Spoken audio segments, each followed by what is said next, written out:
Now, I've said this many times before, but the main reason why I truly love Jon and Dave as creators, the fact that they really stay in touch with the community, they keep the fans up to date, they tease about what's coming on the horizon. This is exactly why Favreau and Filoni, I feel, are creators that think like fans and know exactly what their audience wants to see, either on the big screen or at home on Disney+. This is Mike Zero. Subscribe if you're new and like this video to see future Star Wars updates. I'm also on Twitter at Mike01. I thank you also very much for the great and kind support. And without further ado, let's get right into the subject.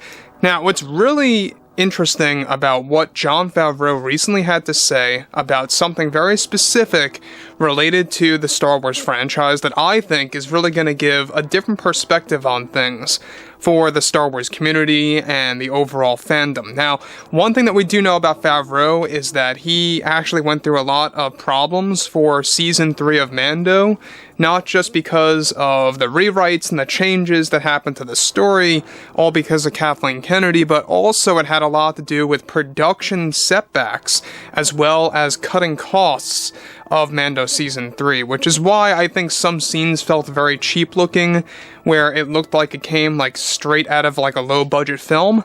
But let's dive into exactly what Favreau recently had to say to the entire Star Wars community and how he was able to shed more light on an ongoing problem, or an issue that was essentially happening with the third season of Mando. Now, with Jon Favreau recently promoting both the Ahsoka series with Dave and teasing what's next for Mando Season 4, he went on to unveil something very specific to the fans. Well, when I was writing Season 3, he says, myself and Dave had all these amazing ideas that were perfectly fleshed out for our audience. We had the grand ending or finale for this season that was going to bring both Boba Fett and Ahsoka Tano on Mandalore, but at last minute, Kathy had requested that we drop these treatments altogether, and that she wanted to use the finale as a love letter to The Last Jedi. It was out of my hands, and I was betrayed, I felt like. I really felt like that was at least how things were going down at the time. And at least because she had given us the authority at the time, beforehand, to write our own story, where we wanted to go only for last-minute changes to occur, really sort of complicated the entire storyline.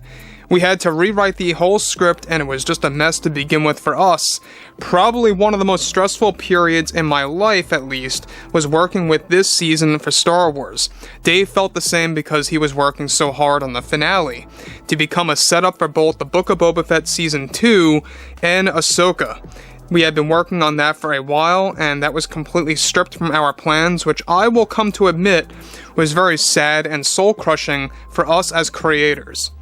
Now, let me pause here about what Jon's saying, is that he does elaborate and puts it out there that he felt like he was betrayed, or that he was betrayed, and this is similar to what we have seen a lot of Hollywood producers say with other creators out there, or other presidents of major Hollywood studios out there, where they really kind of force them to fine-tune the story, take this out, take that out, put this thing in there.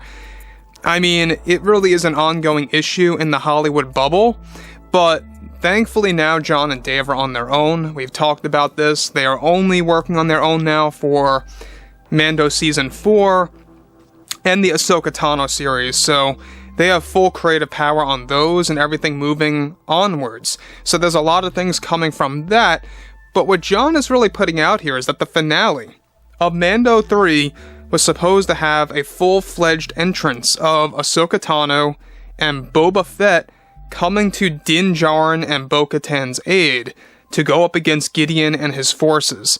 Now again, we talked about this a little bit a couple weeks ago, that Pedro Pascal even put it out there that there was supposed to be a grand entrance for Boba Fett with his Slave One. And yes, by the way, guys, I call it the Slave One. I don't call it the fire spray. Sorry. That's just what I call it.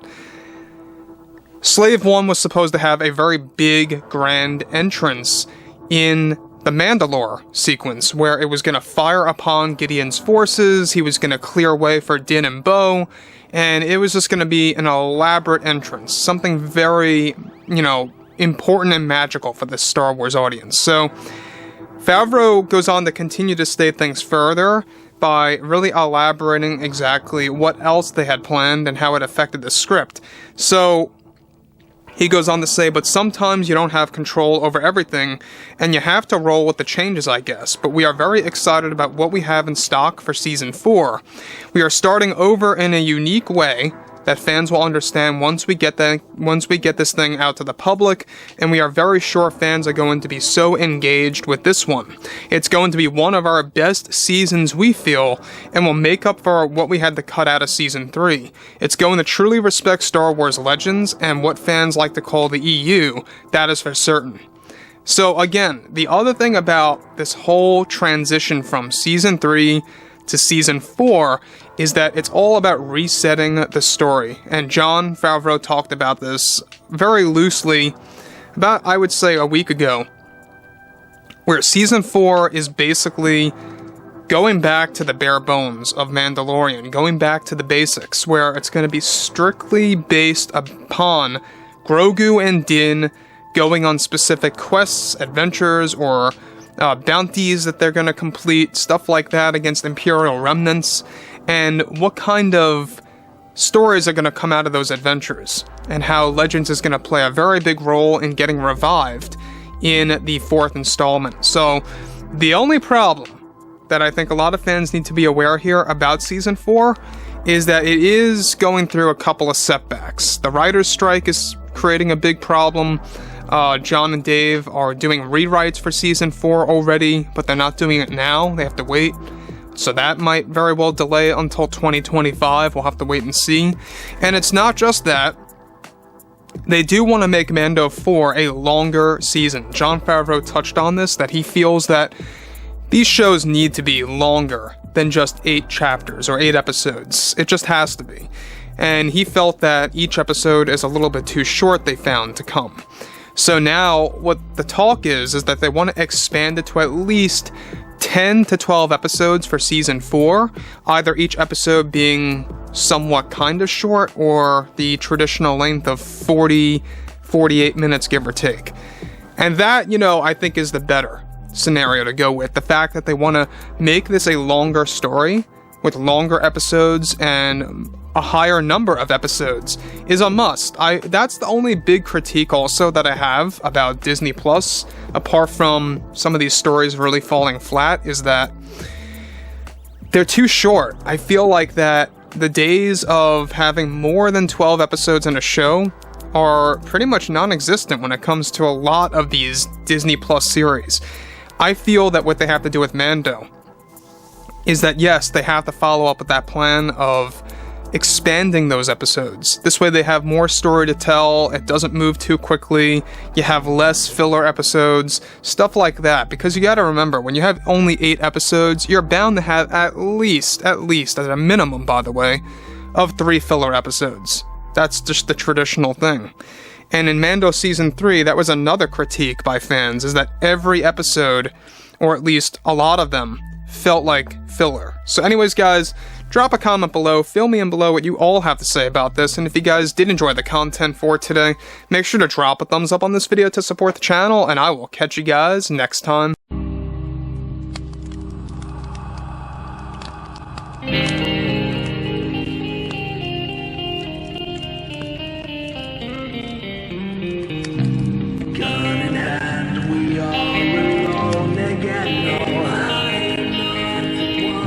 From night to moon, we hear them moans again.